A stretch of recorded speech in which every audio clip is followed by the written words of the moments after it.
Sifat baqa bagi Allah.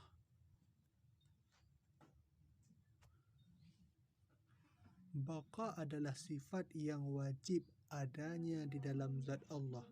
Artinya bahawa Allah tidak ada akhiran baginya dan sifat wujud Allah tidak akan bertemu dengan sifat ketidakberadaannya. Apabila Allah tidak wajib mempunyai sifat baqa, maka kemungkinan adanya Allah akan rusak. Dan adanya kemungkinan tersebut tidak akan pernah terjadi, kerana jika Allah rusak, maka pasti Allah bersifat mungkin dalam wujudnya. Namun keberadaan Allah yang merupakan suatu kemungkinan itu pun juga muhal, tidak mungkin. Karena bila wujud Allah merupakan suatu kemungkinan, maka sudah pasti zat Allah adalah baru, dan keberadaan Allah merupakan hal yang baru adalah muhal juga. Sebab jika Allah merupakan hal yang baru, maka sudah barang tentu sifat kidam akan sirna daripadanya. Sedangkan sirnanya sifat kidam daripadanya juga muhal. Karena kuatnya dalil tentang sifat kidam yang wajib bagi Allah Subhanahu wa taala. Jika dipandang dari segi bahawa Allah mempunyai sifat baqa, maka mustahil bila Allah mempunyai sifat yang berlawanan dengan sifat baqa, iaitu sifat rusak. Allah tidak menyerupai makhluknya. Wajib bagi Allah mempunyai sifat mukhalafatuhu lil hawadis, artinya tidak menyerupai dengan perkara baru makhluknya. Maka sifat ketidaksamaan Allah dengan makhluk merupakan suatu ibarat mengenai kehilangan sifat jisim, sifat benda, sifat kulli keseluruhan, sifat juz'i sebahagian, dan beberapa hal yang menetap pada Allah Subhanahu wa taala. Adapun hal-hal yang menetap pada sifat jisim berada pada tempat yang cukup, yang menetap pada sifat benda berada pada perkara yang lain, seperti buku di meja, arloji di tangan, kunci di saku. Yang menetap pada sifat kulli keseluruhan ialah besar, pada sifat juz'i sebahagian ialah kecil, dan lain sebagainya. Penjelasan tentang arti sifat ini adalah sama dengan uraian di atas, iaitu bahawasanya Allah tidak menyamai, menyerupai benda-benda atau perkara-perkara yang baru makhluknya. Oleh kerana itu, apabila syaitan melontarkan, membisikkan kata-kata di dalam hati anda bahawa kalaulah sekiranya Allah itu tidak merupakan jisim, benda, mempunyai bagian atau sebahagian, maka bagaimana pula hakikat Allah itu?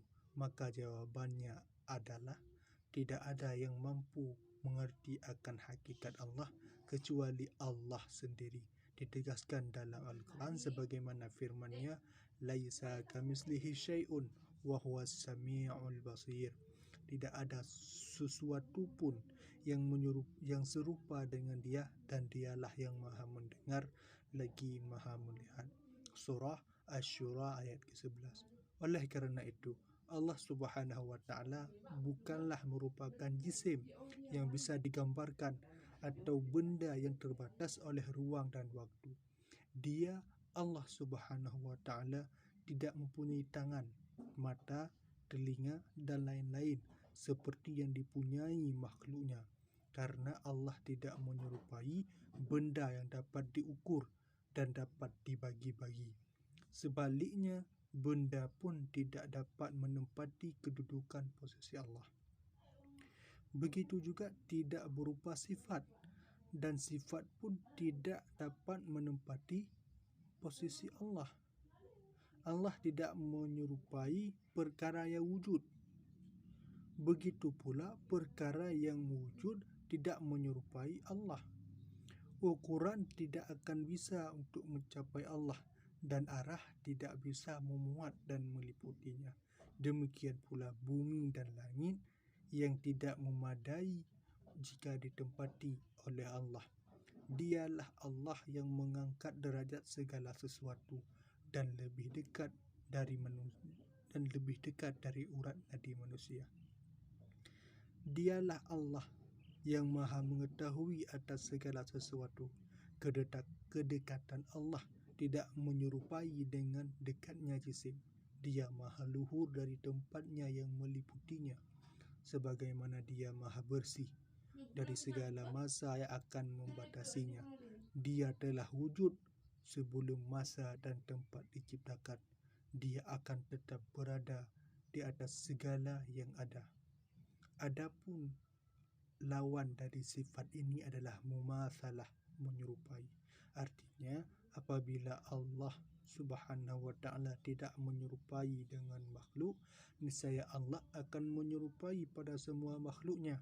Akan tetapi persamaan tersebut adalah batal. Sebab apabila Allah menyerupai pada perkara yang baru, sudah barang tentu Allah pun baru sepertinya. Karena semua apa yang ada pada salah satu dari dua kesamaan, maka yang lain pun ada kesamaannya.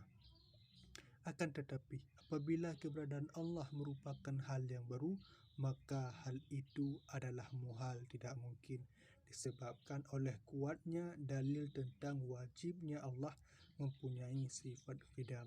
Jika dipandang dari segi bahawa Allah wajib mempunyai sifat mukhalafatuhu lil hawadis, maka mustahil bagi Allah mempunyai sifat berlawanan dengan sifat tersebut, yakni sifat mumatsalah.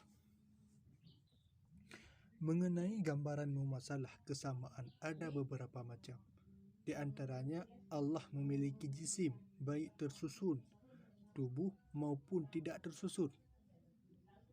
Juga dinisbatkan pada benda atau sifat yang membutuhkan tempat atau sisi yang ada pada suatu benda yang karenanya tidak akan berada di atas arsy dan tidak pula di bawahnya.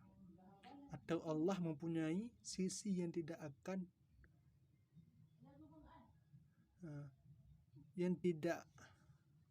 berada di atas serta tidak pula di sebelah kanan dan kirinya. Atau Allah berada pada suatu tempat yang terbatas dengan masa. Atau Allah dilingkari oleh dua peristiwa baru, iaitu malam dan siang. Atau Allah zat yang maha luhur itu bersifat seperti makhluknya yang memiliki kekuasaan baru, kehendak baru, bergerak dan diam, berwarna, kecil, besar dalam arti banyak bagiannya. Atau Allah bersifat dengan beberapa kesengajaan di dalam segala pekerjaan dan hukumnya, seperti menciptakan Z bukanlah karena adanya Z maksud dari maksud-maksud tertentu. Artinya, ada kemaslahatan yang bisa mendorong Allah untuk melaksanakan pekerjaan itu. Akan tetapi merupakan permainan saja, tidak mengandung hikmah. Dan hukum Allah seperti mewajibkan salat kepada kita bukanlah karena ada maksud-maksud tertentu. Artinya, ada maksud kemaslahatan yang mendorong Allah untuk menetapkan hukum wajib itu. Semua itu adalah mustahil. Oleh kerana itu, contoh yang telah diuraikan, maka sifat-sifat yang mustahil tidak mungkin ada bagi Allah.